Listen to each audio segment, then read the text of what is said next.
राधा माधव कुंज बिहारी जय राधा माधव कुंज बिहारी जय गोपी जन वल्लभ गिरिवरधारी जय गोपी जन वल्लभ गिरिवरधारी यशोदानंदन ब्रज जनरंजन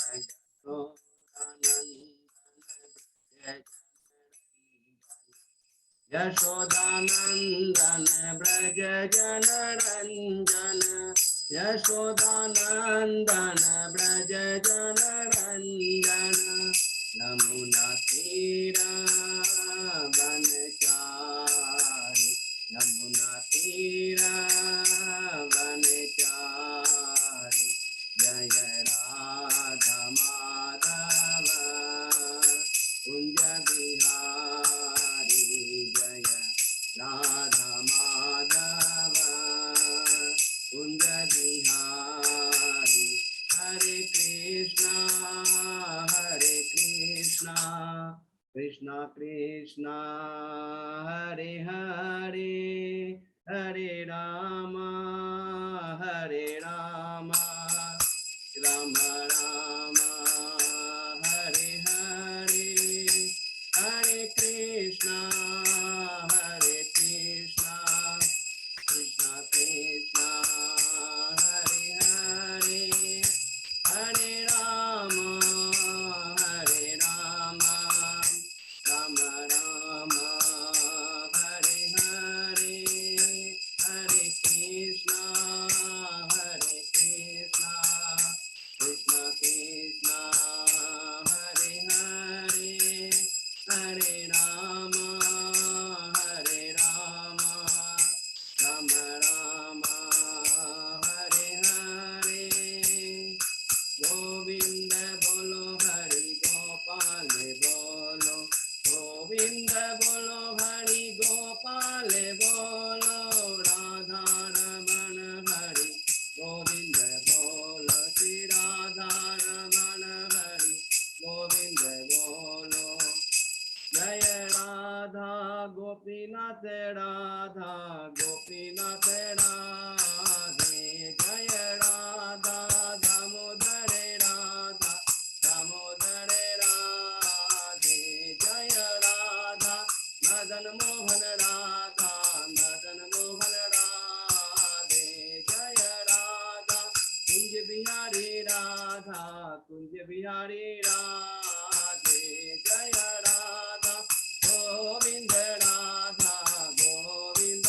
राधे जय राधा केशव राधा केशव राधे जय राधा मधुसूदन राधा मधुसूदन राधे जय राधा माधव राधा माधव राधे जय राधा रस बिहारी राधा रस बिहारी राधे जय जगन्नाथा जय जगन्नाथा जय बलदेवा जय सुभद्रा जय गौरानिताय गौरानिताय गौरानिताय श्री गौरानिताय जय जय प्रभुपाद प्रभुपाद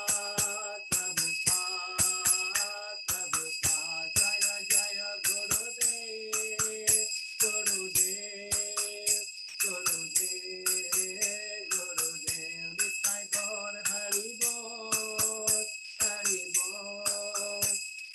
बोल निताय गौर हरि बोल। नाम संकीर्तन कीजिए राधा माधव की जय श्री प्रभुपाद की जय। हरि हरि बोल हरि हरि बहुत बहुत धन्यवाद अजय पोदार बहुत ही सुंदर कीर्तन बड़ा एकदम मन एकाग्रचित हो। राधा मदन मोहन जी का हरि बोल बहुत सुंदर प्रभु जयपुर को अभी हम लोग दर्शन करने जा रहे हैं बहुत ही जल्दी और बहुत ही सुंदर मंदिर और वहां पर प्रभु पूरा जो मैनेजमेंट है ना जयपुर टेम्पल का पूरा कांग्रेगेशन के हाथ में है। बहुत सुंदर और व्यवस्था आप जाएंगे, बहुत अच्छा लगेगा। हरि बोल। थैंक यू सो मच प्रभु, बहुत सुंदर कीर्तन, विग्रह का दर्शन कराने के। आशा सभी भक्तों ने बहुत अच्छे से कीर्तन किया। अभी हम लोग मंगलाचरण करते हैं। ओम अज्ञानतिमिरान्धस्य ज्ञानांजन शलाकया चक्षुरुन्मीलितं येन तस्मै श्री गुरुवे नमः। श्री चैतन्य मनोभीष्टं स्थापितं येन भूतले स्वयं रूप कदा मह्यं ददाति स्वपदान्तिकम्। वंदेहम श्री गुरु श्री युतपत कमलम श्री गुरु वैष्णवांशिष श्री रूपम साग्र जातम सहगना रघुनाथम वितम तम सजीवम स्वादेतम सावभूतम परिजम सहितम कृष्ण चैतन्य देवम श्री राधा कृष्ण पादान सहगना ललिता श्री विशाखा वितांत नमः ओम विष्णु पादाय कृष्ण प्रेष्ठाय भूतले श्रीमते भक्ति वेदांत स्वामी इति नामिने। नमस्ते सारस्वती देवे गौरवाणी प्रचारिणी निर्विशेषा शून्यवादी पाश्चात्य देशकारिणी वांछा कल्पतरुभ्यश्च कृपा सिन्धुभ्येव च पतितानां पावनेभ्यो वैष्णवेभ्यो नमो नमः। नमो महावदान्याय कृष्ण प्रेम पदायते कृष्णाय कृष्ण चैतन्य नाम्ने गौरतिसे। हे कृष्ण करुणा सिंधु दीनबंधु जगतपते गोपेश गोपिका कांत राधा कांत नमस्ते। तप्त कांचन गौरांगी राधे बिंदाबिनेश्वरी विश्वानुसुते देवी प्रणमामि हरिप्रिये। नीलांचल निवासाय नित्याय परमात्मने बलभद्र सुभद्रायां जगन्नाथाय ते नमः। जय श्री कृष्ण चैतन्य प्रभु नित्यानंद श्री अद्वैत गदाधर श्रीवासादि गौर भक्तवृंद मुखम करोति वाचालम पंगुलंगे ग्रीम यत्कृपातमं वंदे श्री गुरु मदीनतारिणं परमानंद माधवम श्री चैतन्येश्वरम। हरे कृष्ण कृष्ण कृष्ण हरे हरे हरे राम राम राम हरे हरे। श्री मंगलाचरण की जय, शिला प्रभुपाद की जय। हरे कृष्णा। आज के इस भागवतम चर्चा कथा अध्ययन सभी भक्तों का परम स्वागत है। सभी भक्तों के चरणों में दंडवत प्रणाम है। भगवान श्री कृष्ण गुरु आचार्य संतों की असीम कृपा के फलस्वरूप हम लोग कई दिनों से मद् भागवतम की चर्चा अध्ययन मिलकर कर पा रहे हैं। हम लोग 10-3 के 25वें अध्याय शीर्षक है भक्ति योग की महिमा, जिसमें भगवान कपिल माता देवहूति को ज्ञान प्रदान कर रहे हैं, दिव्य ज्ञान प्रदान कर रहे हैं। और उसके पहले जो 24 अध्याय हमने किए हैं उसको हम लोग एक बार दोहराते हैं संक्षेप में। प्रथम 4 अध्याय जिसमें विदुर जी और उद्धव जी की वार्ता है। विदुर जी पहले अध्याय में प्रश्न करते हैं, दूसरे तीसरे अध्याय में उद्धव जी विदुर जी के प्रश्नों का उत्तर भगवान के वृंदावन की बाहर की लीलाओं का वर्णन करते हैं। चौथे अध्याय में उद्धव जी विदुर जी को मैत्रेय मुनि के पास भेजते हैं क्योंकि वो उनमें दिव्य ज्ञान प्राप्त करना चाहते हैं। 5वें-6ठे अध्याय में विदुर जी मैत्रेय मुनि से प्रश्न करते हैं जीव का वास्तव में कल्याण क्या है और भगवान की सृष्टि के बारे में। तो उत्तर में मैत्रेय मुनि बताते हैं कैसे 23 एलिमेंट की उत्पत्ति और किस प्रकार शेष देवता भगवान से प्रार्थना करते हैं और किस पर भगवान की विभत्स शक्ति के माध्यम से 23 एलिमेंट अमलगमेट होकर विश्व रूप की सृष्टि होती है। 7वें अध्याय में विदुर जी अन्य प्रश्न है ईश्वर तत्व जीव तत्व के बारे में मैनली और मनुओं की संतानों के बारे में। 8वें अध्याय में ब्रह्मा का प्राकट्य है, गर्भोदय विष्णु की नाभि से जो कमल निकलता है उससे ब्रह्मा जी का प्रकट होता है और बहुत सुंदर भगवान का हृदय में दर्शन करते हैं। 9वें अध्याय में ब्रह्मा जी की भगवान से स्तुति है और बहुत सुंदर कहते हैं अगर वास्तव में कोई चीज भी जानना है तो केवल आपके बारे में जानना है। आप ही इतने महान है जो मुझे जो रजोगुण के प्रभाव से बचा सकते हैं। नहीं तो रजोगुण प्रभाव ऐसा है जो जीव को माया के से जकड़ देता है और सोचने लगता है I am the controller proprietor and enjoyer, मैं सृष्टि करता हूँ। भगवान उनको आश्वासन देते नहीं, तुमने मेरी भक्ति की है, भक्ति ही मेरी आत्मा और हृदय है, तुम्हें जरा भी रजोगुण तुम्हारे बगल तक नहीं फटक पाएगा। 10वें अध्याय में संक्षिप्त में हमने प्राकृतिक अर्थात सर्ग और वैकृतिक अर्थात विश्व सृष्टि के बारे में पढ़ा। 11वें अध्याय में परमाणु समय की गिनना, इसमें समय युगो मनवंतर कल्प के बारे में, ब्रह्मा जी की आयु के बारे में। नहीं आ रही है।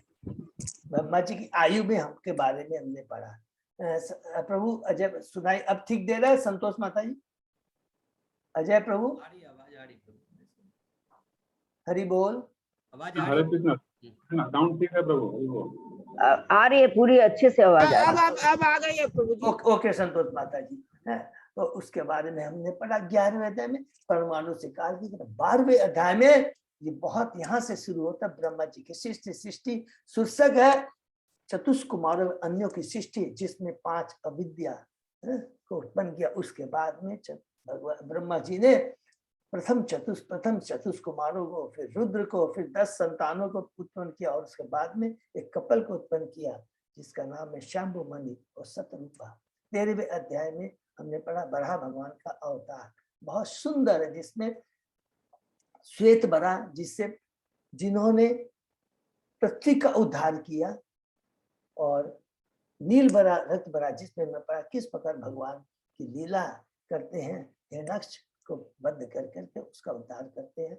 और 14, 15, 16 से लेकर करके 19वें अध्याय तक हम लोगों ने पढ़ा कि किस बराह भगवान की एक्चुअली नील बरा की लीला के बारे में। तो स्टार्टिंग कहाँ से होता है? दीति से। दीति और शीर्षक है दीति का संध्या समय गर्भ धारण करना, जो कि संध्या समय गर्भ धारण करती है, असुर उसके गर्भ में आते हैं और किस प्रकार वो कश्यप मुनि से प्रार्थना करती है, अपनी गलती के लिए क्षमा याचना करती है। कश्यप मुनि किस प्रकार उसे सांत्वना देते हैं कि तुम्हारे पुत्र भगवान के द्वारा उनका उद्धार होगा और प्रहलाद जैसा भक्त तुम्हारा पुत्र होगा।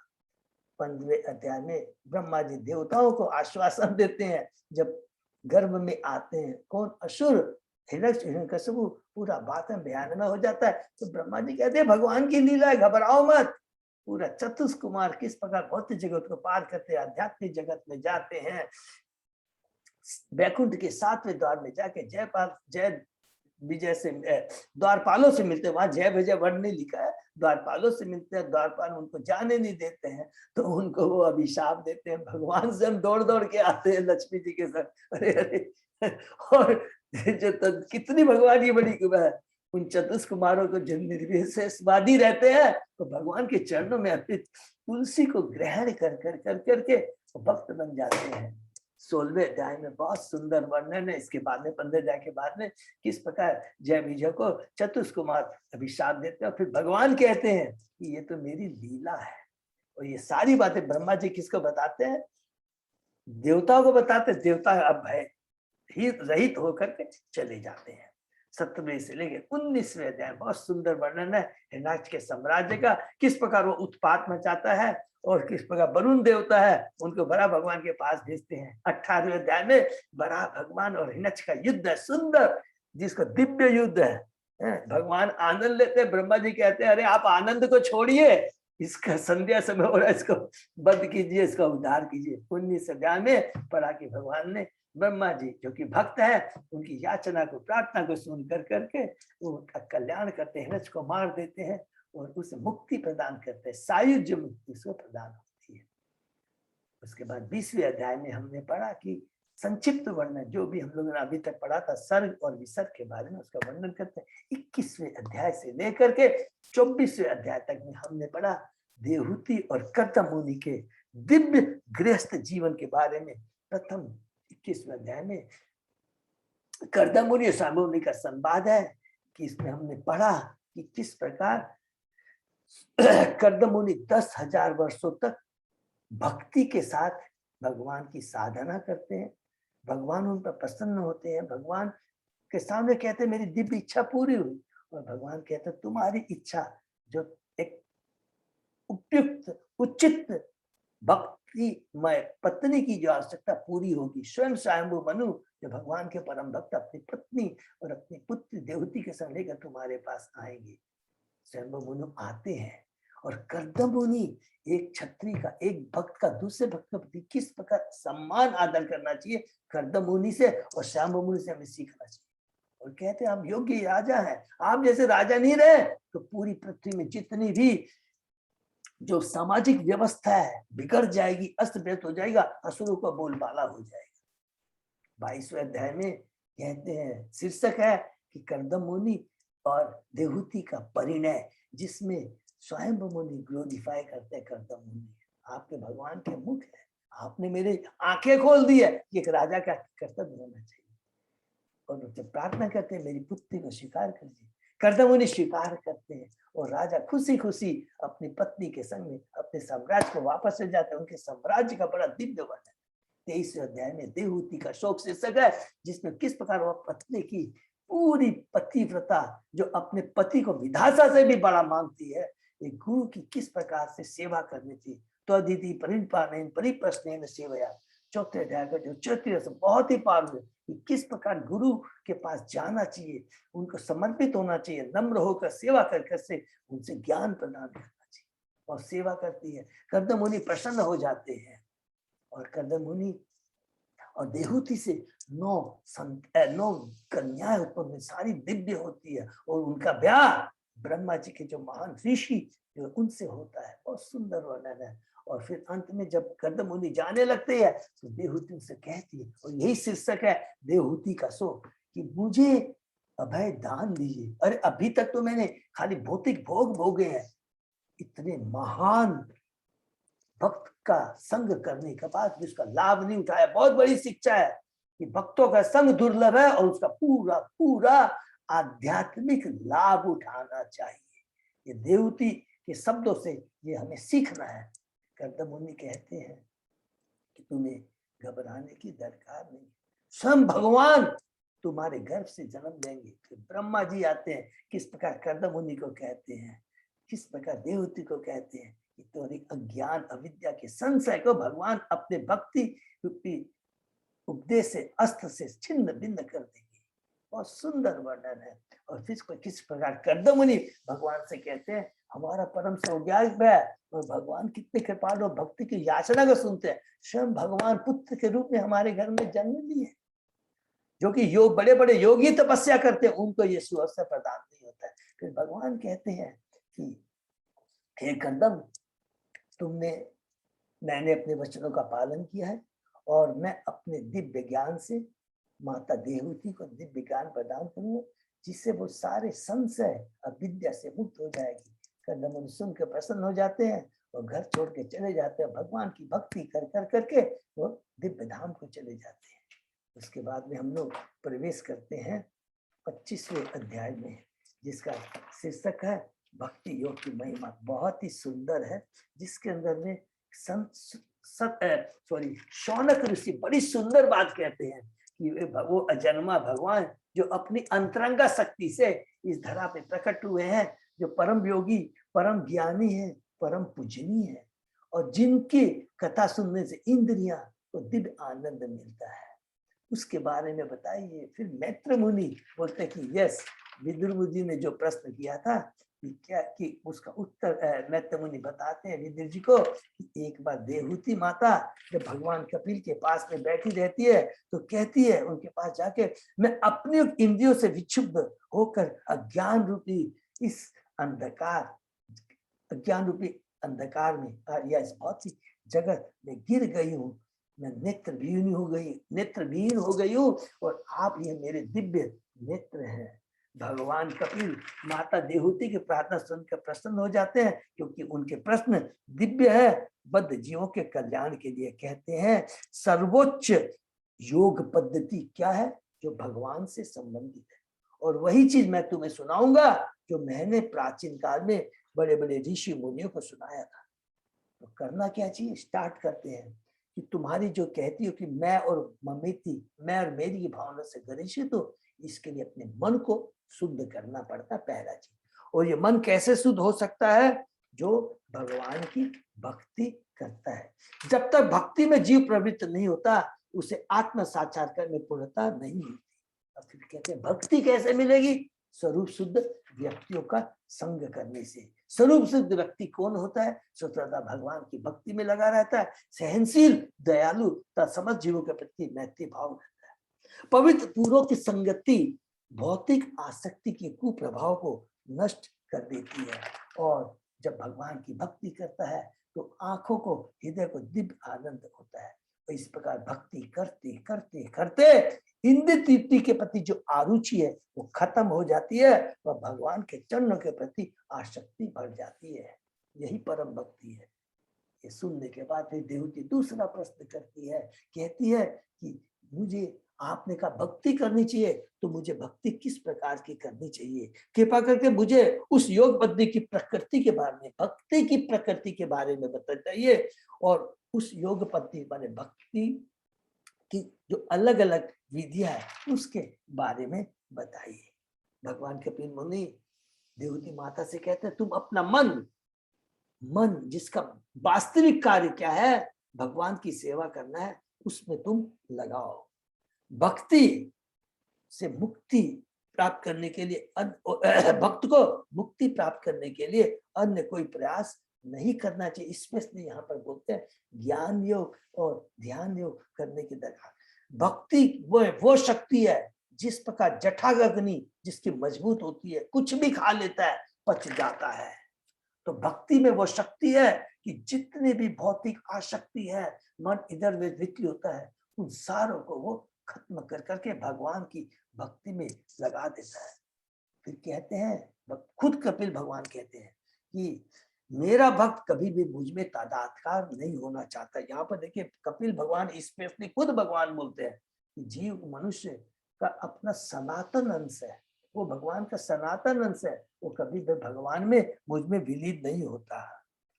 बहुत, और उसके बाद में क्या, ये बहुत इंपॉर्टेंट है, स्पेशली इसमें कहा गया। फिर हमने बहुत डिटेल में पढ़ा कि ब्रह्म ज्योति में विलीन होना चाहते हैं वो ऐसा शुद्ध भक्त नहीं है।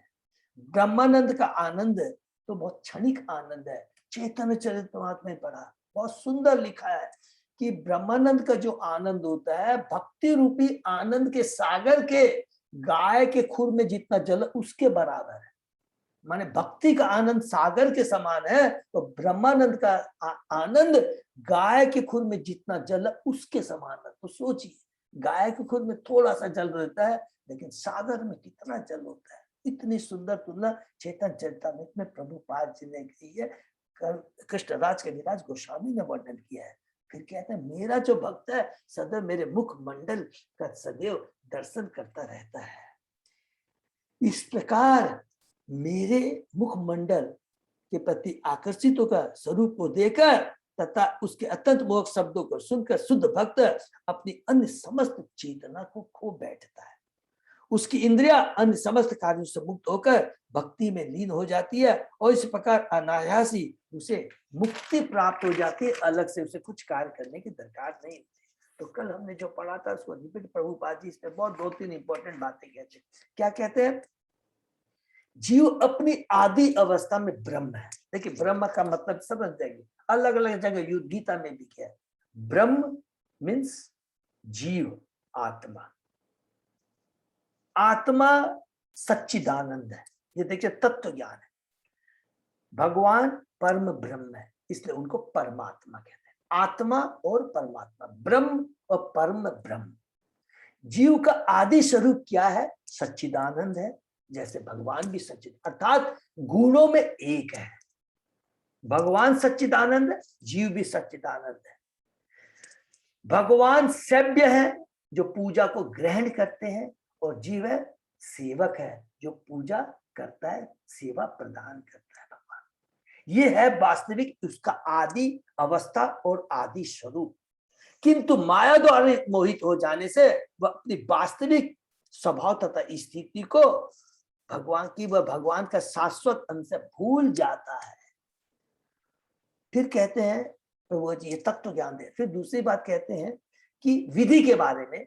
जो माता ने पूछा मुझे भक्ति की विधि के बारे में बताइए, तो यहाँ पर कपिल भगवान कहते हैं कि भक्ति इतनी उत्तम है, अगर कोई भाव में भक्ति नहीं कर सकता, स्पॉन्टे भक्ति नहीं कर सकता है, तो उसे विधि भक्ति करनी चाहिए। और विधि भक्ति से लाभ क्या होता है? बहुत पावन कहते हैं कि जो इवन कनिष्ठ भक्त है, उत्तम मध्य कनिष्ठ भक्त है, वह भी जब मंदिर में भगवान का दर्शन करता है, क्योंकि लिखा है ना, श्लोक में लिखा है जो मेरे मुख का दर्शन करता है तो स्वतः ही वो मुक्त हो जाता है। तो यहाँ पर लिखा है कि जो भगवान के मुख का दर्शन करता मंदिर में और भगवान को विग्रह पर चढ़ाए हुए फल फूल खाता है, तो भगवान के विचारों में भक्त मग्न हो जाता है और उस समय अनजाने में वो मुक्त हो जाता, अनजाने में मुक्त हो जाता। उसको ये नहीं मालूम पड़ता कि मैंने भगवान के मुख का दर्शन किया है, प्रसाद ग्रहण किया है, तो मेरे में क्या परिवर्तन है खुद नहीं जानता है। लेकिन यहाँ कहते हैं वो भक्त बन गया, वो मुक्त हो जाता है, अर्थात वही मुक्ति की दशा है और दिव्य स्थिति में माना जाता है। हरि बोल। और उससे बढ़कर जो चिंतन तथा अन्य साधनों से भुक्ति का प्रयास करते हैं उसके सामने भी वो बेकार है। एक देखिए कनिष्ठ भक्त की बात कर रहे हैं कि वो भगवान के मुख का दर्शन करता है, प्रसाद ग्रहण करता है, तो वो जो मुक्ति के लेवल पे जाता है वो भक्ति का लेवल है। और जो ज्ञानियों को और ध्यानियों को बड़े चिंतन से ध्यान से जो चीज मिलता है उससे भी वो बढ़कर है। सुखदेव गोस्वामी क्यों बोलते हैं, एग्जाम्पल देते हैं प्रभुपाद जी कि देखो चतुष्कुमार और सुखदेव गोस्वामी वो निर्विशेषवादी है, याद रखें नंबर 1। और वो तीनों गुणों से ऊपर है, अर्थात रजोगुण तपोगुण से निर्विशेषवादी है, तीनों गुणों से ऊपर है। क्योंकि निर्विशेषवादी भी और जो ज्ञानी है वो लोग क्या करते हैं, तीनों गुणों से ऊपर होकर तो मुक्ति चाहते हैं।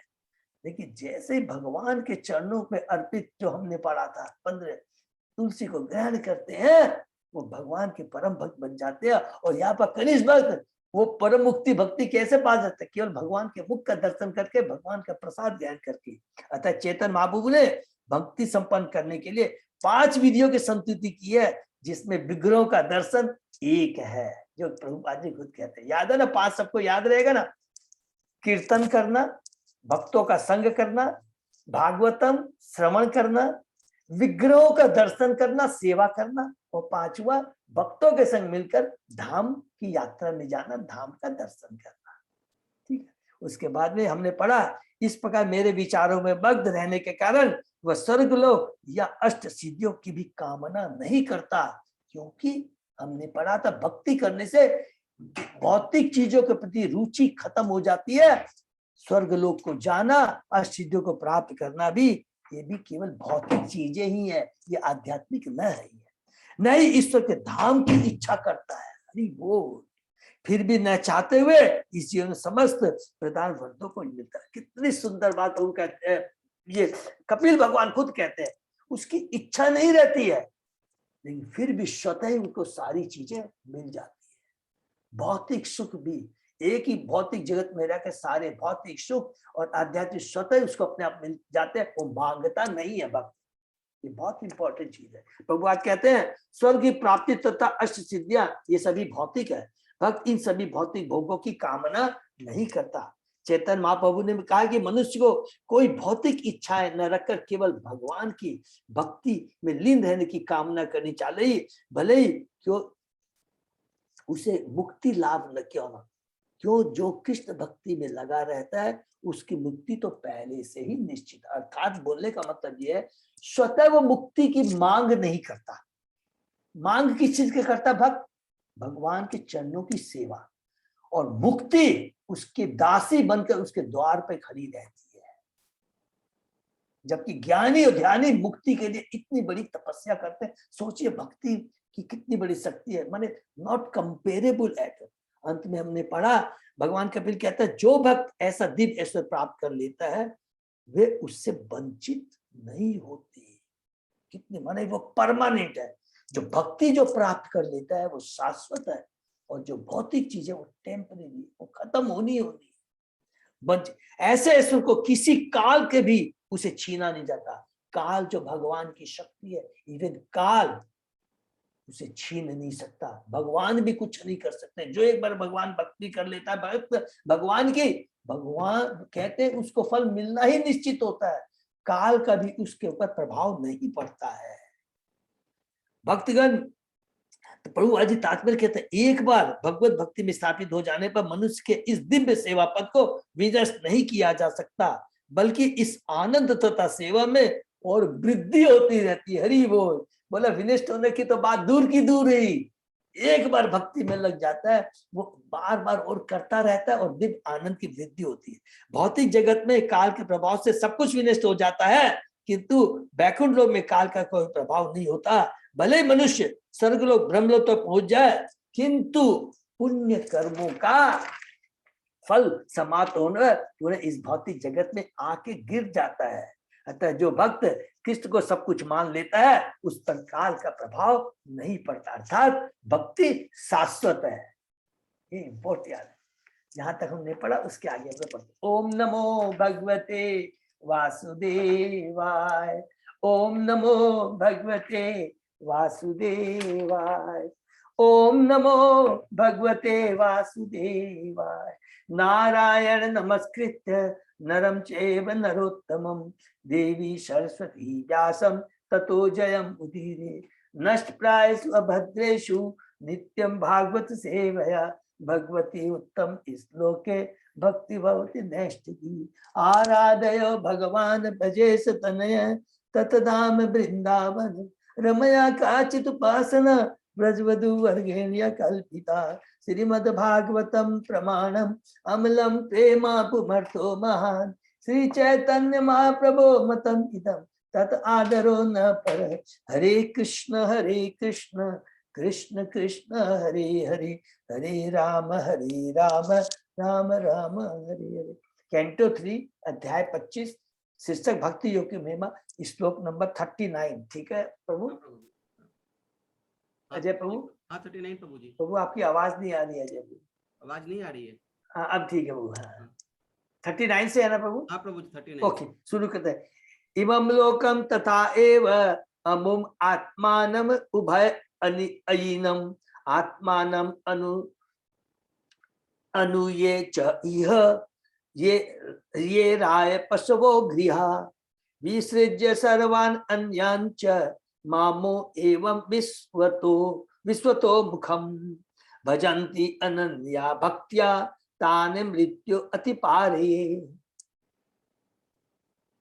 इस प्रकार जो भक्त विश्वव्यापी मुझ भगवान की अनन्य भक्ति के साथ पूजा करता है वह अपनी समस्त कामनाएं त्याग कर स्वर्गलोक को चला जाता है। माने अथवा इसी लोक में संपत्ति संतान पशु घर अथवा शरीर संबंध रखने वाले किसी भक्त के साथ सुखी रहता है। मैं उसे जन्म तथा मृत्यु के सागर से पार ले जाता हूं।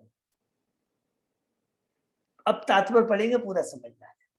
इन दोनों श्लोकों में जिस तरह अनन्य भक्ति वर्णित है उसका अर्थ है कृष्ण भक्ति में अपने आप को लगाना और परमेश्वर को ही सब कुछ मानना। ये होता है कृष्ण भक्ति। क्योंकि परमेश्वर में सब कुछ अंतर्भूत है, याद रखें, क्योंकि परमेश्वर में सब कुछ अंतर्भूत है। अतः ये कोई अन्य श्रद्धा से भगवान की पूजा करता तो सारे ऐश्वर्य स्वतः प्राप्त हो जाता है। चाहे वो स्वर्ग हो, चाहे भौतिक सुख हो, कोई भी ब्रह्मांड का कोई भी सुख है उसे स्वतः ही प्राप्त हो जाता है अनन्य भक्ति करने से। और अन्य सारे कर्तव्य भी पूरे हो जाते हैं, सारे कर्तव्य भी पूरे हो जाते हैं। अर्थात जो भी उस भक्ति करता है, सुनेंगे, सारे सुख उसको प्राप्त हो जाते हैं और सारे कर्तव्य पिता के प्रति, गुरु के प्रति, माता के प्रति जो भी कर्तव्य पड़ते, देवर्षि भूताराम, सारे कर्तव्य स्वतः ही पूरे हो जाते, अलग से उसे कुछ करने की दरकार नहीं होती।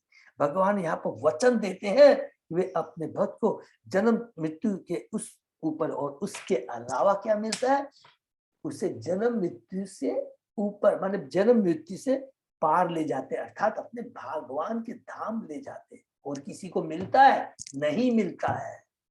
बड़े पुण्य कर्म कर लेंगे स्वर्गलोक मिल जाएगा, ज्ञानियों को ब्रह्म ज्योति तक मिल जाएगा, ध्यानियों को ब्रह्म ज्योति मिल जाएगी, लेकिन भगवान का धाम तो केवल भगवान के भक्तों को ही मिलता है। इसलिए भगवान चैतन्य ने संतुति की कि जो मनुष्य जन्म तथा मृत्यु से परे जाना चाहता है उसे कोई भौतिक संपत्ति नहीं रखनी चाहिए। इसका अर्थ यह हुआ उसे न तो किसी लोक में सुखी रहने या स्वर्ग जाने का प्रयत्न करना चाहिए, नहीं भौतिक संपत्ति, संतान, घर या पशु के लिए प्रयत्नशील होना चाहिए। क्योंकि शाश्वत जी की प्रदान के भगवान को पुत्र रूप में, सखा के रूप में, किसी रूप में करते हैं, वो जो आनंद मिलता है वो शाश्वत होता है। भौतिक जगत में जो भी सुख है पुत्र के प्रति, पत्नी के प्रति, संबंधियों के प्रति, वो क्षणिक है। सारी संपत्तियां क्षणिक है, सब कुछ क्षणिक है। या इसकी व्याख्या की गई कि शुद्ध भक्त द्वारा किस तरह अलक्ष्य में ही मुक्ति प्राप्त की जाती है और उसके क्या लक्षण है। बद्ध जीव के लिए जीवन की दो अवस्था है, एक तो वर्तमान जीवन तथा दूसरी अगले जीवन की तैयारी। हरि बोल।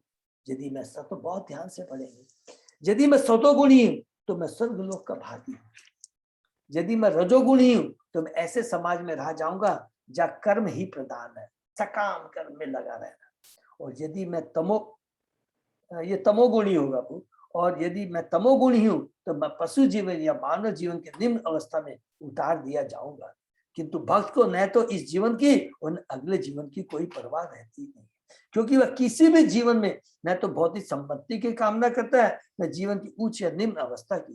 वह तो भगवान से सदा प्रार्थना करता है, हे भगवान, मुझे इसकी परवाह नहीं कि मैं कहाँ जन्म लूं, किंतु मुझे एक भक्त के घर में चींटी के रूप में भी सही जन्म लेने दे। शुद्ध भक्त अपने को मुक्ति के योग समझता ही नहीं। अपने विगत जीवन तथा दुष्ट कर्मों को ध्यान में रखते हुए वह सोचता है कि वे नरक में निम्नतक भाग में भेजे जाने। हरि बोल। ये देखिए जो उत्तम भक्त के लक्षण है, ये बहुत दिव्य बातें, बहुत उच्च बातें लिखी है कि भक्ति का भौतिक जगत से, सुख दुख से कोई लेना देना नहीं है। ये बहुत इंपॉर्टेंट चीज। मैंने पिछले जन्म में कुकर्म किए हैं, दुष्कर्म किए, तो क्या मैं भक्ति के लिए एप्लीकेबल नहीं हूं? बहुत बड़ा प्रश्न है। और मैंने बहुत अच्छे कर्म किए हैं तो तभी मैं भक्ति नहीं। यहाँ पर कहता है यदि मैं इस जन्म में भक्त बनना चाह रहा हूं तो इसका अर्थ यह नहीं है कि पूरे जन्म में मैं 100% शुद्ध पवित्र था। ऐसा संभव नहीं। भगवान के प्रति पूर्ण समर्पण से ही कष्ट कम हो जाते हैं। जैसा कि भगवत में कहा गया है, मेरी शरणों में समस्त पाप कर्मों से तुम्हारी रक्षा करूंगा। मैं तुम्हारी पाप कर्मों से रक्षा करूंगा का मतलब क्या हुआ? पिछले जन्म में बहुत कुकर्म किया है या हमारे कष्ट लिखे हैं, हमने ऐसे कार्य किए हैं, तो भगवान कहते तुम्हें चिंता करने की दरकार नहीं है। ऐसा नहीं कि तू भक्ति नहीं कर सकता। भक्ति के लिए कोई भी नियम कानून नहीं है, कर सकता है, कोई भी कर सकता है। और जब भक्ति करेगा, तेरे प्रारब्ध में कष्ट लिखे हैं तो कष्ट सहने की मैं तुझे क्षमता दे दूंगा। यह उनकी कृपा है। लेकिन इसका यह अभिप्राय नहीं है कि जिसने भगवान के चरणों की शरण ग्रहण की है उसके पूर्व जन्म के बुरे कर्म कि उसने पूरे जन्म में बुरे कर्म नहीं किए। इसको नोट कर लेंगे। पूरे जन्म में कर्म किए होंगे, बुरे कर्म किए होंगे, कोई बात नहीं। भक्ति करोगे, भगवान उसे कष्ट सहने की शक्ति दे देगा। भक्त सदैव प्रार्थना करते हैं अपने बुरे कर्मों के लिए मैं 12 बार जन्म लूं, किंतु मेरी एकमात्र प्रार्थना है कि मैं आपकी सेवा करना न भूलूं। हरि बोल। इसको डर हो सकता है कि मेरे पूर्व जन्म इतने ज्यादा और इतने कठोर है। कहते हैं ना कि इतने तुमने कुकर्म किए, एक जन्म में पूरा नहीं होगा, 100 जन्म लेने पड़ेंगे तब जाके तेरे सारे कुकर्म। तो कहता कोई बात नहीं, चाहे मेरे को 100 कर, लेकिन मेरे को एक ही चीज चाहिए कि मैं भगवान तुम्हें भूलूं नहीं। हरि बोल। और भगवान ने कहा कि जो एक बार भी हरि नाम ले लेता है वो व्यर्थ नहीं जाता है। भक्त में इतनी मनस शक्ति होती है कि वो भगवान से निवेदन करता है, मैं बार बार जन्म ग्रहण करता हूँ, किंतु मैं शुद्ध भक्त के घर में जन्म लूं जिससे मैं अपने को सुधारने का अवसर पा सकूं। और वो अवश्य मिलता है। शुद्ध भक्त कभी इच्छुक नहीं रहता कि अगले जन्म में वह ऊपर उठे। वह पहले इस प्रकार की आशा त्याग देता है। मनुष्य चाहे जिस जीवन में जन्म ले, गृहस्थ के रूप में या पशु के रूप में ही सही, उसे संतान, साधन या कुछ न कुछ संपत्ति जाए, किंतु भक्त को कुछ भी पाने की आवश्यकता, अभिलाषा नहीं होती। ये कितनी बड़ी बात लिखा। लेकिन पशु योनि में भी संतान की इच्छा होती है। आपने कितना बड़ी दिव्य यहाँ पर गहरी बातें लिख दी है। लेकिन जो भगवान का भक्त होता है कोई चीज की इच्छा नहीं रहता। उसे भगवत के साथ जो कुछ भी प्राप्त हो सकता है उसी से संतुष्ट रहता है। वह न तो अपनी सामाजिक स्थिति को सुधारने या अपने बच्चों की शिक्षा सुधारने के लिए रंच माधवी बहुत रखता है। वह भुलक्कड़ नहीं होता, वह आज्ञाकारी होता है, किंतु वह क्षणिक घरेलू या सामाजिक जीवन के उत्थान में अधिक समय व्यय नहीं करता। वह पूर्णतः भगवान की सेवा में लगा रहता है और अन्य कार्यों में उतना ही समय लगाता है जितना कि अनिवार्य होता है। यथार्थम उपयुंजित है। तो इसका मतलब अर्थ का अनर्थ नहीं लगाना चाहिए। जो भगवान की पूर्ण भक्ति में रहता है, कहते हैं कि भगवान से संबंधित जितने भी उसके संबंधी है, पुत्र पत्नी, भगवान स्वयं उसकी देखभाल करते हैं। ये बहुत इंपॉर्टेंट चीज है, इसको याद रखें।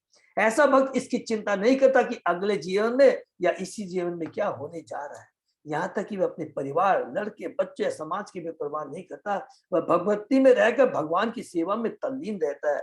भगवद गीता में कहा गया है कि भक्त के जाने बिना ही भगवान उसकी मृत्यु के पश्चात उसे दिव्य धाम में भेज देते। इस शरीर को त्यागने के बाद वह दूसरी माता के घर में प्रवेश नहीं करता, अर्थात जन्म मृत्यु का चक्कर नहीं लगा रहता। इस शरीर को त्यागने के बाद दूसरी माता के घर में प्रवेश नहीं करता। मृत्यु के बाद सामान्य जीव को उसके कर्म के अनुसार अन्य प्रकार का शरीर धारण करने के लिए अन्य माता के घर में स्थानांतरित कर दिया जाता है। किंतु भक्त तो तुरंत ही भगवान के पास रहने के लिए वैकुंठ में भेज दिया जाता है। यह भगवान की विशेष कृपा है। यह किस प्रकार संभव है, इसकी व्याख्या अगले श्लोकों में की गई है।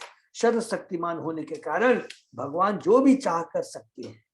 वे समस्त पाप कर्मों को क्षमा कर सकते हैं। वे किसी भी व्यक्ति को वैकुंठ लोक भेज सकते हैं। यह उन भगवान की अकल्पनीय शक्ति है जो शुद्ध भक्तों के अनुकूल रहते हैं। और ये चीज न देवताओं में, न किसी भी राज, बड़े बड़े जितने भी धनवान है, ज्ञानवान है, बुद्धि में, किसी में ये ताकत नहीं है। इवन देवताओं में ताकत नहीं है, क्योंकि हमने पढ़ा देवताओं से जो भी फल मिलता है वो तो नष्ट होता है, स्वयं देवता भी नष्ट हो जाते हैं।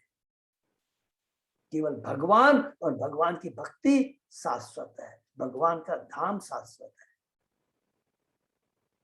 नान्यत्र मत भगवत प्रधान पुरुषो ईश्वरात् आत्मने सर्वभूतानां भयं तीव्रम निवर्तते। हरि बोल। यदि कोई मुझको छोड़कर अन्य की शरण ग्रहण करता है तो जन्म मृत्यु के भय से कभी छुटकारा पा नहीं सकता। यहाँ पर कपिल भगवान क्लियर कट बोल दिए, इससे ज्यादा क्लियर क्या बोलेंगे। क्योंकि मैं सर्वशक्तिमान श्री भगवान समस्त सृष्टि का आदि स्रोत तथा समस्त आत्मा का भी परमात्मा हूं। यहाँ पर इंगित तो कि परमेश्वर का शुद्ध भक्त बने बिना जन्म मृत्यु के चक्र से छुटकारा नहीं मिल पाता। कहा गया हरि बिना न संति तरंती। जन्म मृत्यु के चक्र को तब तक पार नहीं किया जा सकता जब तक श्री भगवान अनुकूल न हो।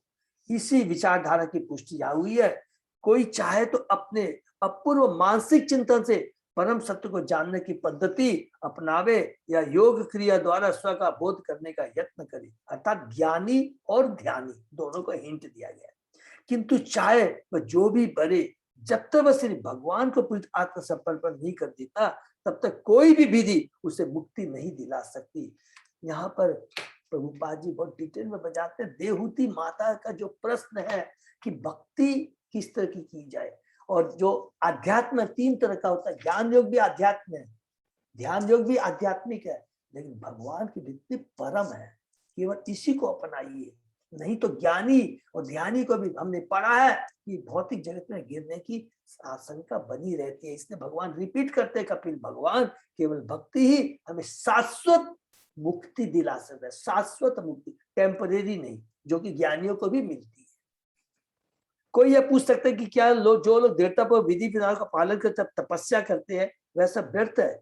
इसका उत्तर श्रीमद् भागवत में 10वें खंड के दूसरे अध्याय के पत्र में मिलता है। ये अन्य अरविंदाक्ष विमुक्त मानिन है। जब श्री कृष्ण देवकी घर में थे तो ब्रह्मा जी तथा अन्य देवताओं ने भगवान से प्रार्थना की, हे कमल नयन भगवान, ऐसे भी लोग हैं जो इस विचार से फूले रहते हैं कि वे मुक्त हो चुके हैं। बहुत ध्यान से पढ़ें। या ईश्वर से उनका तादात्म्य हो चुका है, या वे ईश्वर हो गए, किंतु ऐसा सोचते हुए भी उनका ज्ञान प्रशंसनीय नहीं है। वे अल्पज्ञ हैं। यह कहा गया है कि जिनकी बुद्धि चाहे उच्च हो या निम्न, शुद्ध भी नहीं होती। शुद्ध बुद्धि होने पर मनुष्य आत्म समझ अतिरिक्त और कुछ सोच ही नहीं सकता कि मीन्स मैं भगवान का दास हूं। अतः भगवद गीता पुष्टि करती है कि अत्यंत विज्ञ पुरुष में ही शुद्ध बुद्धि का उदय होता है। शुद्ध बुद्धि माने शुद्ध ज्ञान, दिव्य ज्ञान। बहुना नाम जन्मानंते ज्ञान मानम प्रपद्यति। जो वास्तव में बुद्धिमान है वह अनेकानेक जन्मों के बाद परमेश्वर की शरण में आता है। इवन ज्ञानी ध्यानी भी है, हो सकता है अनेक जन्मों के बाद भगवान की शरण में आता है, आना पड़ेगा, अदरवाइज मुक्ति संभव नहीं है। माने शाश्वत मुक्ति। शरण में गए बिना किसी को मुक्ति प्राप्त नहीं होती। भागवत का कथन, जो लोग अपने आप को किसी भक्तिहीन, देखिए इसको नोट कर लेंगे, जो अपने आप को किसी भक्तिहीन विधान से मुक्त मानकर गर्वित रहते हैं, विशिष्ट अथवा विमल बुद्धि वाले नहीं है, क्योंकि उन्होंने अभी तक आपकी शरण नहीं, उनको मालूम ही नहीं है कि वास्तविक मुक्ति क्या है, न ज्ञानियों को न ध्यान। वे समस्त प्रकार की वे समस्त प्रकार की तपस्याएं न करके अथवा ब्रह्म साधक के निकट पहुंचे बिना ही सोचते हैं कि वे ब्रह्म तेज में स्थित है, किंतु वास्तव में भौतिक कर्मों में आ गिरते हैं, क्योंकि उनके कर्म दिव्य नहीं होते। क्योंकि कर्म दिव्य नहीं होते, इसको अंडरलाइन कर लेंगे, क्योंकि वो भगवान से जुड़े नहीं होते। वास्तविक कर्म दिव्य चीज उसी को बोलते हैं जो भगवान से जुड़ा हो, नहीं तो ज्ञानियों को भी यहाँ पर गिरना पड़ता है। मनुष्य को केवल इस कोरे ज्ञान से कि वह ब्रह्म है प्रसन्न नहीं होना चाहिए, उसे परम ब्रह्म की सेवा में लगना चाहिए। केवल ब्रह्म ज्योति तक जाके नहीं चलेगा। ब्रह्म, क्योंकि ब्रह्म का मतलब क्या हो गया कि ब्रह्म की अनुभूति, ब्रह्म ने वह सच्चिदानंद है, ये ओके है, चलेगा। ज्ञानियों को भी मालूम है, 3 गुणों से ऊपर भी चले गए, लेकिन ब्रह्म अवस्था प्राप्त करने के बाद ब्रह्म का क्या कर्तव्य है वो उसको जानना चाहिए, ये जरूरी है। ब्रह्म का कर्तव्य क्या है? तू सच्चिदानंद भगवान की भक्ति में लगना, तू सेवक है, ये जानना जरूरी है। ये बात केवल भक्त को ही मालूम होती है। उसे परम की सेवा में लगना चाहिए, वही भक्ति है, इसी को भक्ति कहते हैं। ब्रह्म का अर्थ है कि वह परम ब्रह्म की सेवा करे।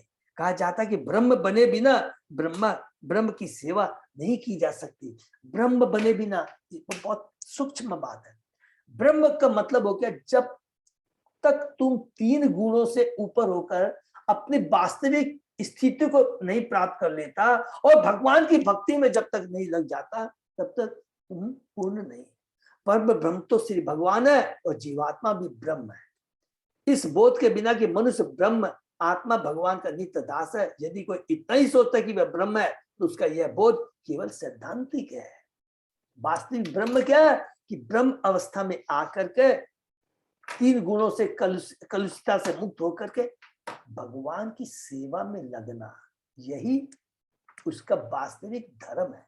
उसे अनुभव करने के साथ ही भगवान की भक्ति में अपने आप को लगाना होता है, तभी वह ब्रह्म पद में स्थित रह सकता है, अन्यथा वह नीचे गिर सकता है।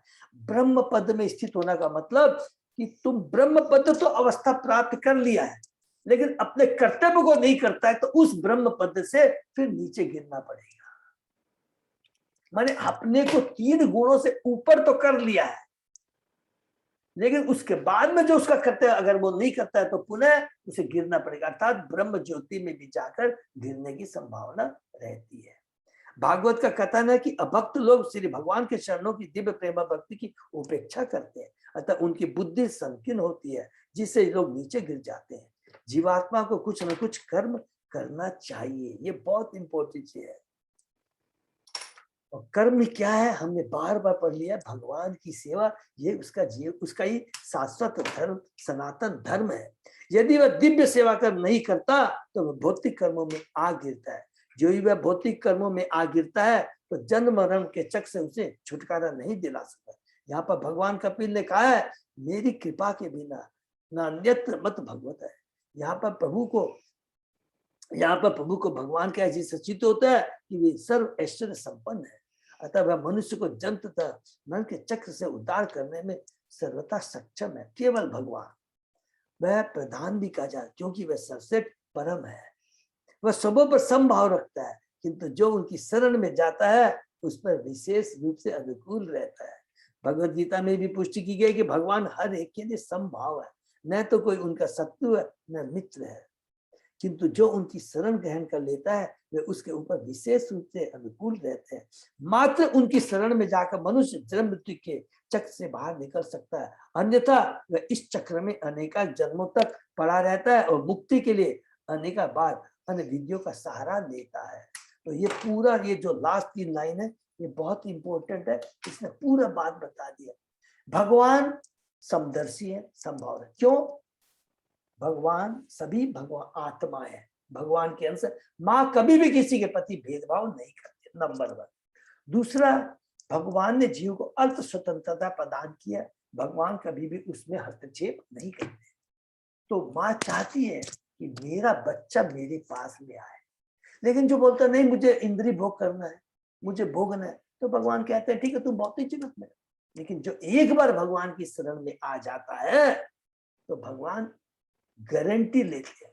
भगवान तो हमेशा ही गारंटी लेते हैं और हमेशा प्रार्थना करते हैं, रोते रहते हैं, परमात्मा के रूप में हमारे हृदय में रहते हैं कि हे जीव, ये भौतिक जगत तेरा नहीं है, तू तो मेरा शाश्वत अंश है, तेरा धाम अलग है, वो लोग धाम है, वैकुंठ धाम है, तू यहाँ क्यों पड़ा।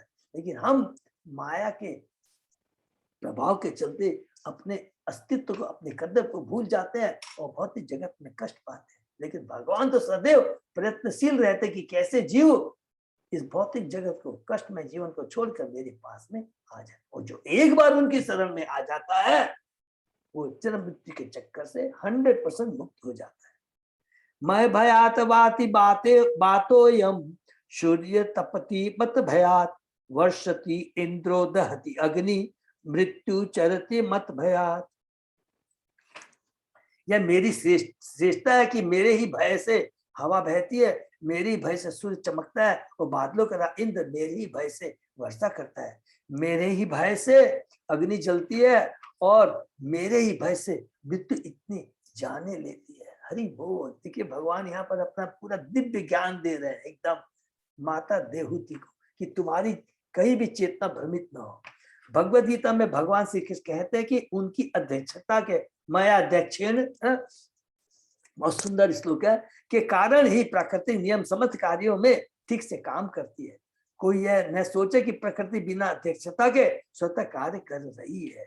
और हम लोगों ने पढ़ा है, हम लोगों को जब ने सर्ग के बारे में हमने डिटेल में वर्णन किया, पूरा डिटेल हमको समझ में आ गया किस प्रकार है ये भगवान सृष्टि करते हैं। सर्ग के बारे, प्राइमरी सृष्टि के बारे में वैदिक ग्रंथ कहते हैं कि बादल इंद्रदेव द्वारा नियंत्रित होते हैं। ओके, उष्मा का वितरण सूर्यदेव द्वारा होता है, शीतल चांदी चंद्रमा द्वारा वितरित होती है और वायु वायुदेव की व्यवस्था के अंतर्गत प्रभावित।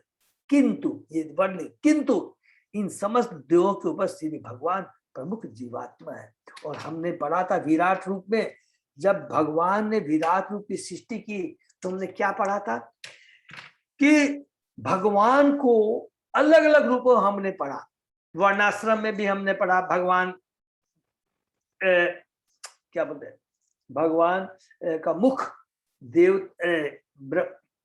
भगवान ब्राह्मण है, फिर हस्त छत्र अलग अलग करके वर्ण आश्रम किया, फिर अलग अलग भुवन करके वो भगवान के, और अलग अलग ये जो देवता वो भगवान के अंग है। अलग अलग बहुत डिटेल में विश्व रूप को बताया गया, अर्थात जो कुछ भी है वो भगवान के विराट रूप की उससे तुलना के माने वो भगवान से संबंधित है। कि नित्यो नित्या नाम चेतन चेता नाम, देवता भी सामान्य जीवात्मा, याद रखेंगे, इसको भी नोट कर लेंगे। देवताएं भी सामान्य जीवात्मा, किंतु अपनी आज्ञाकारिता के कारण, अपनी भक्ति में प्रवृत्ति कारण वे ऐसो पदों पर नियुक्त किए जाते हैं। वे भगवान के विशेष भक्त है, इसलिए भगवान ने उनको ये पोजीशन प्रदान की है। लेकिन भगवान ने उनको भी जो पोजीशन प्रदान किया, नोट करेंगे भगवद गीता में कहा है, उनके पास भी पावर है, वो लिमिटेड है और वो भगवान के चूंकि आज्ञा का लॉयल है, इसलिए भगवान उनको उन पदों पर नियुक्त करते हैं। ये विभिन्न देवता या अधीक्षक यथा चंद्र वरुण वायु अधिकारी देवता कहलाते हैं। देवता विभागीय अध्यक्षों की भांति होते हैं। परमेश्वर की सरकार में केवल एक लोक या 2-3 लोक नहीं, अपितु लाखों लोग तथा लाखों ब्रह्मांड होते हैं। भगवान की सरकार व्यापक होती है और उन्हें सहायकों की आवश्यकता होती है। इसको अंडरलाइन कर लेंगे कि भगवान के असंख्य लोक हैं और सब में उसको मैनेज करने के लिए भगवान को लोगों की दरकार होती है। तो उसके लिए भगवान इन देवताओं को नियुक्त करते हैं। देवतागण उनके शरीर के अंग माने जाते हैं, जो हमने अभी डिस्कस किया।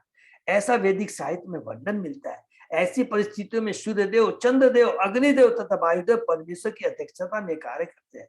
इसकी पुष्टि भगवद गीता में इस प्रकार हुई है, मया दक्षिण प्रकृति सूर्य सहचराचरम। बहुत इंपॉर्टेंट श्लोक है। प्राकृतिक नियमों का कार्यान्वयन उनकी अध्यक्षता में होता है। पृष्ठभूमि में उनके रहने के कारण प्रत्येक वस्तु नियत समय से तथा नियमित ढंग से संपन्न होती है। अर्थात जो प्रकृति भी अपने मन से नहीं, भगवान की अध्यक्षता में कार्य करती है। जो मनुष्य से भगवान की शरण कर लेता है, उसकी रक्षा अन्य समस्त प्रभाव से की जाती है। तब वह न किसी की सेवा करता है, न किसी का कृतज्ञ रहता है। हमने पढ़ा, ये याद है कि जब एक बार भगवान के शरण में चला जाता है तो वो किसी के, उसका ऋण किसी के प्रति नहीं रहता है, वो फ्री हो जाता है। निसंदेह वह किसी की अवज्ञा नहीं करता, किंतु उसकी सारी विचार शक्ति भगवान की सेवा में लगी रहती है। भगवान कपिल का यह कथन कि उनके ही आदेश से वायु बढ़ रही है, अग्नि जल रही है तथा सूर्य तपता है, भावावेश में नहीं कहा गया। निर्विशेषवादी कह सकते हैं भागवत के भक्त किसी को भगवान बनाकर उसे उनके गुण प्रदान करते हैं, किंतु न तो वह कल्पना है, यह तो कल्पना है, न ईश्वर के नाम पर प्रेम शक्ति का थोपा जा रहा है। वेदों में कहा गया है विशास माद वाते पवते विभो विशो देती सूर्य, परमेश्वर के भय से ही वायुदेव तथा सूर्यदेव कार्य करते हैं। विषाम माद अग्निश्चेन्द्र मृत्यु धावती पंचम, अग्नि इंद्र तथा मृत्यु भी उन्हीं के निर्देशन में कार्य करती है। ये वेदों के कथन है। हरि बोल। क्या कितना क्लियर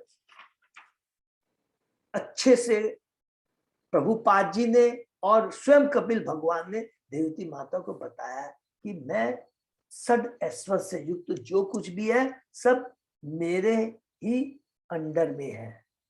जिनमें जो भी शक्ति है, भौतिक जगत चाहे देवता चाहे जीव, सब मेरी शक्तियां हैं। परम देवता भी भगवान की शक्ति है, परा। हम जीव भी पराशक्ति है, प्रकृति भगवान की अपरा शक्ति है। सब कुछ भगवान की शक्ति है और ये सारी शक्तियां शक्तिमान के निर्देशन में ही कार्य करती है।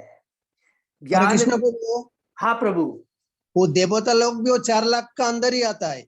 यस प्रभु, बिल्कुल प्रभु, बिल्कुल सही कहा। ठीक है ना। जो सबको समझ में आते ना कृष्णा प्रभु क्या बोलते हैं कि जो 84 लाख में जो मनुष्य की 4 लाख योनि है उसमें देवता भी आते हैं। ठीक है ना। खाली उनको स्पेशल पावर भगवान ने उनको दिया है। ओके।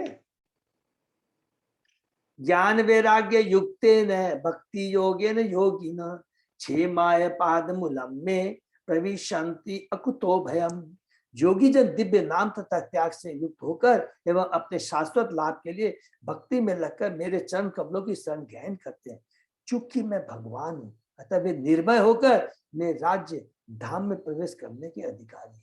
क्योंकि भगवान का भक्त होता है, हमने पढ़ा था, वो भगवत प्रसाद उसको मिलता था तो शोक और भय से हमेशा मुक्त रहता है। ये बार बार प्रभुपाद जी ने और बार बार भगवान निश्चित करता है कि जो भगवान पर निर्भय होता है, जो भगवान पर निर्भर होता है वो निर्भय हो जाता है।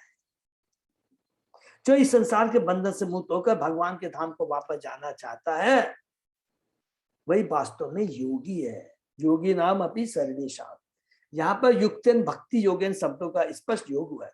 जो योगी भक्ति में लगे रहते हैं वे उच्च कोटि के योगी है। जैसा ही भगवत गीता में उल्लेख है, उच्च कोटि के योगी वे हैं जो निरंतर भगवान का चिंतन करते रहे हैं।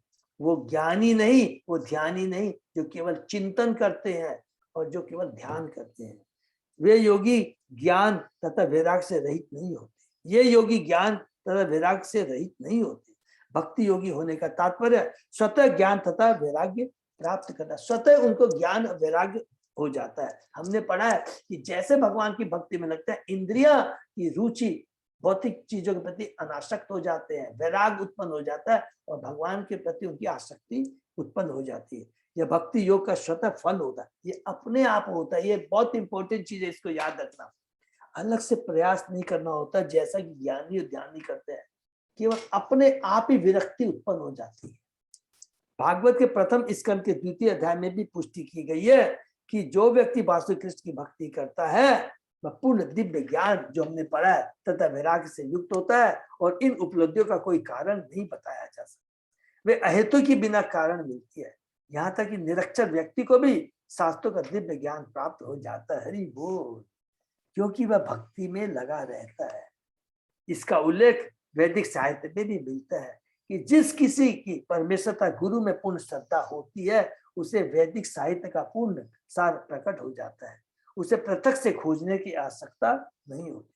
जो योगी भक्ति करते हैं वे ज्ञान तथा वैराग्य से पूर्ण होते हैं। यदि ज्ञान तथा वैराग्य के अभाव हो तो यह समझना चाहिए कि वह भक्ति में पूर्ण नहीं। हरि बोल, इसको नोट कर लेंगे। और घबराने की दरकार नहीं है कि अगर हम कहते हैं कि हमारे में ज्ञान और वैराग्य अभी उत्पन्न नहीं हुआ है, तो ये स्वतः ही अपने आप हो जाएगा। श्रद्धा से लेकर करके भाव तक की पद तक हम लोग केवल हरि नाम की नाम गुण रूप समझ कीर्तन करने से स्वतः ही हमें वो अवस्था प्राप्त हो जाएगी। निष्कर्ष यह निकला कि कोई मनुष्य तब तक स्वलोक में या तो भगवान के निर्गुण ब्रह्म ज्योति तेज में या उस ब्रह्म तेज के भीतर व्याकुल में प्रवेश नहीं कर सकता जब तक वह परमेश्वर चरण शरण में नहीं चला जाता। शरणागत जीव अकुतो भय कहलाते हैं। वे संशयहीन तथा निर्भय होते हैं, क्योंकि वो भगवान पर निर्भर होते हैं, इसलिए वो निर्भय हो जाते हैं और वैकुंठ लोक में उनका प्रवेश निश्चित है। जब वो एक श्लोक और रह गया कर ले, आप लोग कर लेते हैं तो अच्छा, बहुत इंपॉर्टेंट है। एतावान एव लोके अस्मिन् पुंसामनि श्रेयसो उदया तीव्रेण भक्ति योगेन मनोमयी अर्पितम स्थिरम। हरि बोल, ये बहुत ही बात मैंने बात कि भक्ति लास्ट में कपिल भगवान यहाँ समाप्त करते हैं क्या बोल करके, मेरी जो भक्ति है वो बड़ी तीव्र होनी चाहिए। अतः जिन व्यक्तियों के मन भगवान में स्थिर है वे भक्ति का तीव्र अभ्यास करते हैं। जिनका भगवान में मन स्थिर है भक्ति का तीव्र अभ्यास करते हैं। जीवन की अंतिम सिद्धि प्राप्त करने का एकमात्र साधन यही है कि हमारे पहले तात्पर्य पढ़ लेते हैं। यहाँ पर पढ़ित मनोमय प्रीतम, मई अर्पितम शब्द महत्वपूर्ण है, जिसका अर्थ मुझ में लगे हुए मन। मनुष्य को भगवान कृष्ण उनके अवतार के चरण कमलों पर अपना मन लगाना चाहिए। स्थिर भाव से उनमें लगे रहना ही मुक्ति का साधन है। अम्बरीश महाराज इसके उदाहरण, उन्होंने अपने मन को भगवान के चरण कमलों में लगाया। भगवान की ही लीलाओं का कथन करने वे भगवान पर चढ़े हुए पुष्पों तथा तुलसी को ही सूंघते।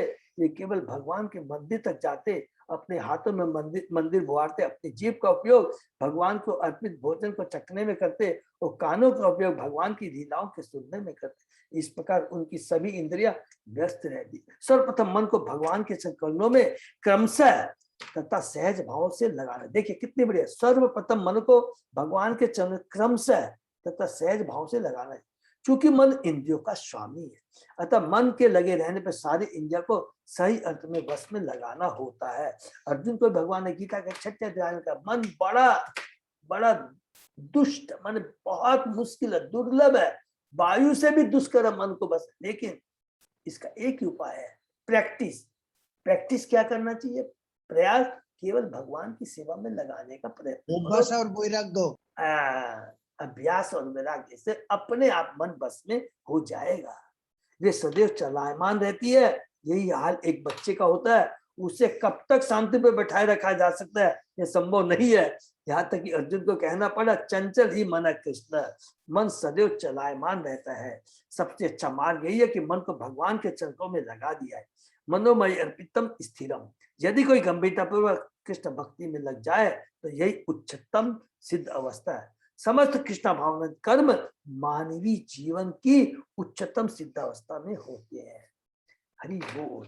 तो यहाँ पर समाप्त होता है भक्ति योग की महिमा, जिसमें अल्टीमेटली कपिल भगवान क्या बोलते हैं, सूर्य माता देवती के जो 2 प्रश्न का पूरा अच्छे से यहाँ उत्तर देते हैं। पहला कि मैं मेरी की भावना है, इसके लिए मन को शुद्ध करना पड़ता है। उस शुद्ध करने के लिए भगवान की भक्ति करनी है। भगवान की भक्ति भक्तों के बीच में रह के करनी है। भगवान के बीच में भक्ति रह करने से सारे इंद्रियों के प्रति जो आसक्ति खत्म होकर भगवान में अर्पित हो जाए। और इसको हमको बहुत धीरे धीरे करना है। और कोई भी हमें ज्ञान योग ध्यान दो, ज्ञानी के चक्कर में नहीं पड़ना है। केवल भक्ति करने से ही अपने आप उसमें ज्ञान वैराग्य सारा चीज आ सकता है। और अंत में कहते हैं वो भक्ति बड़ी तीव्र होनी चाहिए। तीव्र का मतलब जैसे कि एक कमरे में छोटा हल्का बल्ब रोशनी का होता है तो पूरे हृदय को, मैं पूरे कमरे को ज्वलित नहीं कर देता, लेकिन एक तेज बल्ब होता है तो सारे कमरे को प्रकाशित कर देता। तो हमारी जब भक्ति तीव्र होगी तो सारी इंद्रियां उज्ज्वलित हो जाएगी, अतः ही वो भगवान की सेवा में लग जाएगी। अलग से कोई प्रयास करने की दरकार नहीं है, और उसमें मन सबसे ज्यादा इम्पोर्टेंट है। यही बोलकर यहाँ समाप्त करते हैं हमारी हरे भक्ति। कृष्ण प्रभु, हाँ प्रभु। एक्चुअली गीता का 10 अध्याय में बोला मन भी भगवान का विभूति है। अच्छा प्रभु, ओके, कौन सा श्लोक में है प्रभु? 22। ओके, हरि बोल। बिल्कुल, देखिए कितनी बढ़िया बात प्रभु ने बताया कि मन भी क्या, मन क्या है, और एकमात्र मन को बस में करने का कोई इसलिए भगवान ने गीता के 6ठे अध्याय में स्पेशली मन के बारे में बहुत डिटेल में बोला है, ठीक है ना, और बहुत सिंपल तरीका बता दिया है। जैसे बच्चा होता है ना, बच्चों को जितना भी आप करेंगे, ये मत कर ये मत कर, वो नहीं मानेगा। उसको एक खिलौना दे दीजिए, कोई एक काम दे दीजिए, उसका ध्यान उसमें केंद्रित कर दीजिए। उसी तरह मंत्र को, इस मन रूपी खिलौने को भगवान की सेवा में लगा दीजिए, तो हमारा चित्त, हमारा सारी इंद्रिया भी भगवान की सेवा में लग जाएगी, और वो भक्ति करेगा। लेकिन भक्ति लास्ट में बहुत इंपॉर्टेंट श्लोक में कपिल मुनि खत्म करते हैं, भक्ति तीव्र होनी चाहिए। और तीव्र भक्ति कैसे हो सकती है? भक्तों के संग में बीच में ही रह के हो सकती है, जो कि चेतन महाप्रभु करते थे। उनकी जो भक्ति होता था, कीर्तन होता था, भक्तों के संग में रह कर करते थे। श्रीवास आंगन में जाकर इतना सुंदर वर्णन है। अगर भक्ति कैसी होनी चाहिए कलयुग में, भक्तों का संग, चेतन महाप्रभु हमें भक्त के रूप में आके ये सिखाते हैं। हरे कृष्ण। तो यही समाप्त करते हैं, बहुत इंपॉर्टेंट है। अब उसके बाद में अभी देवती माता का प्रश्न आएंगे और कपिल भगवान इसका एक एक करके उत्तर देंगे। तो दो हमने क्या किया, पहला कि मुझे, पहला सबको याद रखेंगे कि मेरी जो मैं और मेरी की भावना है, इसको कैसे करना चाहिए। तो उसके लिए क्या है, भक्ति करना है। और भक्ति कैसी करनी चाहिए?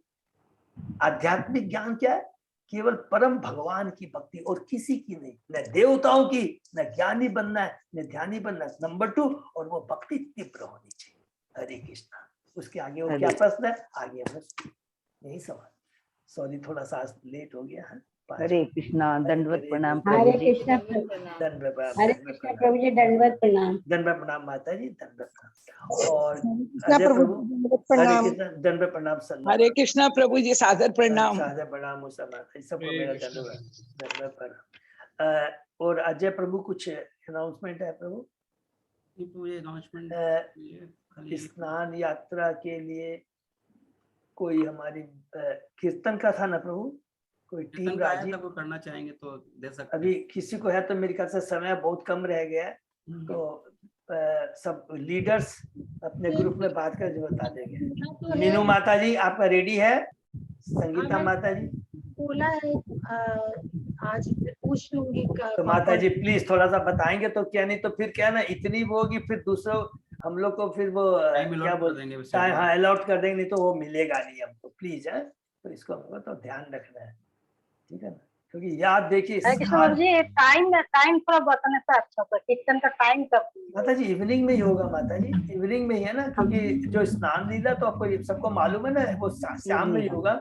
मोस्टली 4 बजे से शुरू होगा, 4 से लेकर के 8 बजे 7:30 तक के बीच है, ठीक है ना। तो आप लोग बात करके मेरे को जरूर बता देंगे, अजय पोदार बाबू को बता देंगे, ठीक है ना। हरे कृष्णा। हरे तो ये जयपुर से वृंदावन से आने वाला कौन सा ट्रेन का बनाना ये भी बताइएगा, कुंडला से। हाँ प्रभु, ओहो हरि बोल प्रभु, आई एम वेरी सॉरी। ये कब खुल रहा है? आज ही? नहीं, आज नहीं खुल रहा, ये 12 को बनाने का है। 12 को है ना प्रभु, 12 को है ना। तो प्रभु वो पूर्वा एक्सप्रेस जो 8 बजे छूटती है प्रभु, बहुत इजी ट्रेन है प्रभु। पूर्वा एक्सप्रेस में? हाँ पूर्वा एक्सप्रेस से करा लीजिए प्रभु। अच्छा, इसमें एक अच्छा हुआ, बहुत अच्छा प्रभु ने याद दिलाया, अगर वहां से टुंडला से नहीं होते हैं ना, तो दिल्ली से भी करवा सकते। थोड़ा पैसा जरूर ज्यादा लगेगा। अगर वहां कोटा नहीं मिलता है ना प्रभु, तो दिल्ली से अलग बहुत सारे कोटा, उसमें करवा देंगे सब लोग। ठीक। बहुत अच्छा प्रश्न प्रभु, थैंक यू सो मच।